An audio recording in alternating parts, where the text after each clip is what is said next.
Shalom everyone, praise the Lord, Jai Masiki. Once again I come back with a new topic, and to watch this video I greetings all of you in the name of our Lord Jesus Christ. আর আশা করি আপনারা সকলেই ভালো আছেন by the grace of God. আর আপনাদের অনেক অনেক ধন্যবাদ জানাই যারা আপনারা এই পেজটি ফলো করেছেন, লাইক করেছেন, কমেন্ট করেছেন এবং শেয়ার করেছেন। প্রভু আপনাদের সকলকে আশীর্বাদ করুক।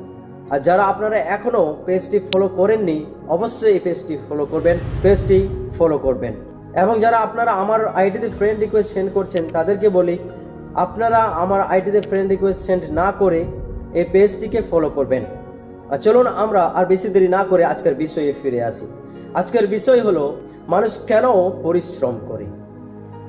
মানুষ কেন পরিশ্রম করে? কেউ সৎভাবে, কেউ অসৎভাবে পরিশ্রম করছে। দিনের পর দিন, রাতের পর রাত, কাজের পর কাজ কঠোর পরিশ্রম করছে। খাওয়া নেই, দাওয়া নেই, ঘুম নেই এবং আরো বেশি কিছু পাওয়ার আশায় জীবনের ঝুঁকি নিচ্ছে।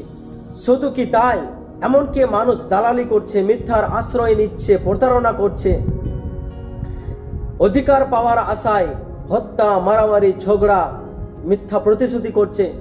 একজনকে সরিয়ে অন্যজনকে রাখছে, মুখ বন্ধ করে রাখা হচ্ছে, ভয় দেখানো হচ্ছে, দাবিয়ে রাখা হচ্ছে। কেউ ঘুষ দিচ্ছে, কেউ ঘুষ নিচ্ছে। কেন? Why? Only the reason is যেন পরে আরাম পায়। Only the reason is যেন পরে আরাম পায়, বিশ্রাম পায়। শুধু কি তাই? এটা তো শুধু শারীরিক আরাম, কিন্তু আত্মিক আরামের জন্য, আত্মিক বিশ্রামের জন্য মানুষ পূজা, ধার্মিক আচার অনুষ্ঠান, চার্চ, মসজিদ, সৎকর্মের মাধ্যম দিয়ে ঈশ্বরকে খুশি করবার চেষ্টা করছে। এমনকি মানসিক আরামের জন্য মানুষ gambling, tour, bar, theatre, smoking, drinking and many thing people are doing. আর এই আরাম পাওয়ার জন্য মানুষ যে কোনো কিছু করতে প্রস্তুত। আর আপনি জানেন কি শয়তান কি করে?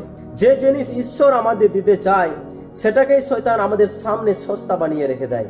প্রকৃত বিশ্রাম এবং আরাম পেতে হলে চলুন আমরা বাইবেলের একটি পদকে দেখি। মথি তার 11 অধ্যায় 28 পদ। Matthew chapter 11 verse 28.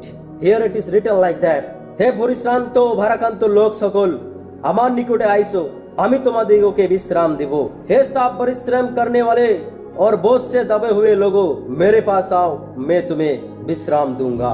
Come to me all you who labor and are heavy laden, I will give you rest. এখানে যিশু তাদের সকলকে আহ্বান করছেন যারা পরিশ্রান্ত, ভারাক্রান্ত ও অনুতপ্ত। এখানে যিশু তাদেরকে আহ্বান করছেন বিশ্রাম দেওয়ার জন্য। এই আহ্বানটি কোনো নির্দিষ্ট গোষ্ঠীদের মধ্যে সীমাবদ্ধ নয়। তিনি আহ্বান করেছেন তাদের সকলকে যারা পরিশ্রান্ত, ভারাক্রান্ত ও অনুতপ্ত।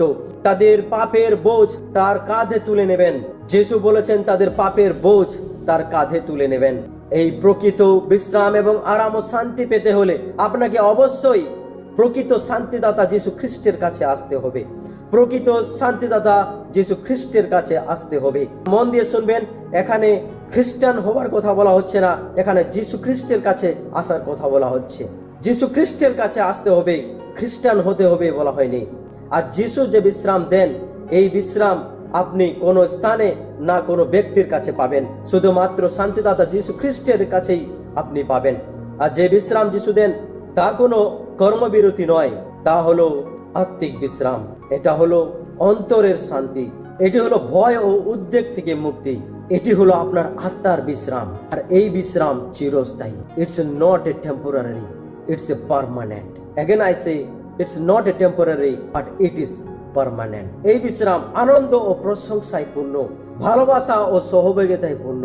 এই বিশ্রাম স্বয়ং ঈশ্বরের উপস্থিতিতে পূর্ণ। এই বিশ্রাম স্বয়ং ঈশ্বরের উপস্থিতিতে পূর্ণ।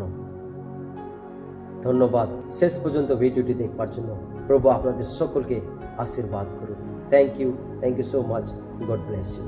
আমেন।